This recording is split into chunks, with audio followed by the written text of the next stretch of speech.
Kamel Rezi, loi criminalisant la spéculation avant le 30 novembre.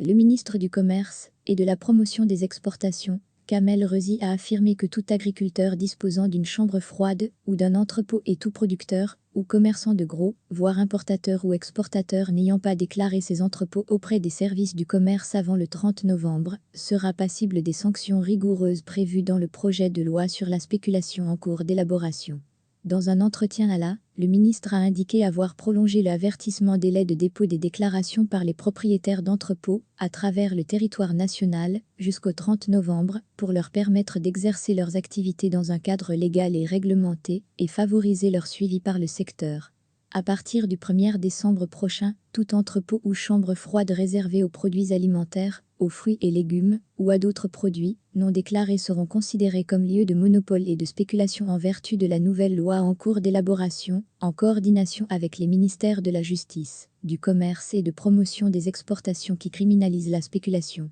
La déclaration se fait auprès des services du ministère du Commerce, à travers le renseignement d'un formulaire auquel sera jointe une photocopie du registre du commerce ou celle de la carte d'agriculteur. L'agriculteur est tenu de déposer une nouvelle déclaration à chaque changement, le but étant d'accorder des garanties aux propriétaires de ces entrepôts pour exercer leurs activités tranquillement, a ajouté le ministre, précisant que le ministère veillera à élaborer un fichier national des stocks à l'échelle nationale qui permettra de recenser les lieux de stockage et partant prendre les décisions judicieuses au moment opportun pour leur distribution et la préservation de la stabilité du marché. La loi est claire et prévoit l'obligation pour les commerçants, les importateurs, les producteurs, les fabricants et les exportateurs de déclarer leurs stocks et de créer des registres de commerce pour les filières des entreprises mères, dont les activités englobent le stockage, affirmant que l'État est déterminé à appliquer ce texte de loi pour peu que toutes les conditions soient réunies. Parlant de spéculation, le ministre a souligné que l'entreposage d'un stock sans le faire sortir de manière progressive et le stockage sans autorisation sont considérés comme étant de la spéculation, notamment en période de hausse flagrante des prix d'un produit donné, ou comme étant un monopole s'ils interviennent à un moment où les prix sont stables sur le marché.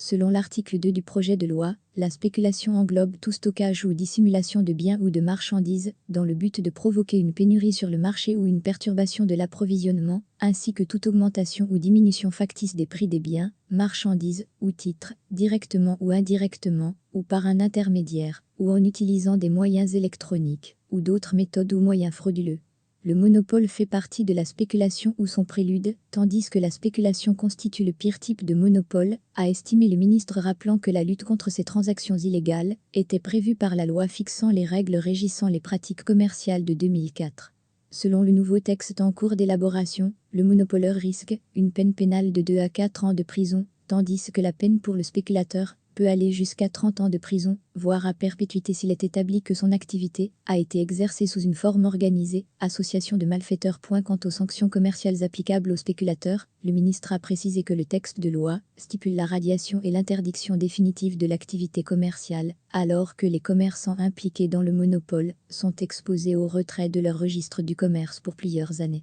Pour Kamel Rezi, ces sanctions coercitives sévères sont très nécessaires pour mettre fin aux activités spéculatives qui ont affecté la stabilité du marché, nuit au pouvoir d'achat des citoyens et plongé le pays dans des crises de pénurie factices, car les légères sanctions ne constituaient pas un élément dissuasif. Il a rappelé que 100 000 dossiers de commerçants contrevenants sont soumis annuellement à la justice, précisant que les agents de contrôle et de répression des fraudes relevant du ministère ont effectué plus de 1,3 million d'interventions en 2020 et près de 1,9 million d'interventions depuis début 2000. Le ministre a fait état de l'achèvement des derniers volets du projet de loi sur la lutte contre la spéculation en cours d'élaboration en application des instructions du président de la République, Abdelmadjid Tebboune, portant élaboration d'un texte pénal contre l'activité spéculative, dans le cadre de la moralisation des activités commerciales et la sanction de quiconque porte atteinte au pouvoir d'achat des citoyens.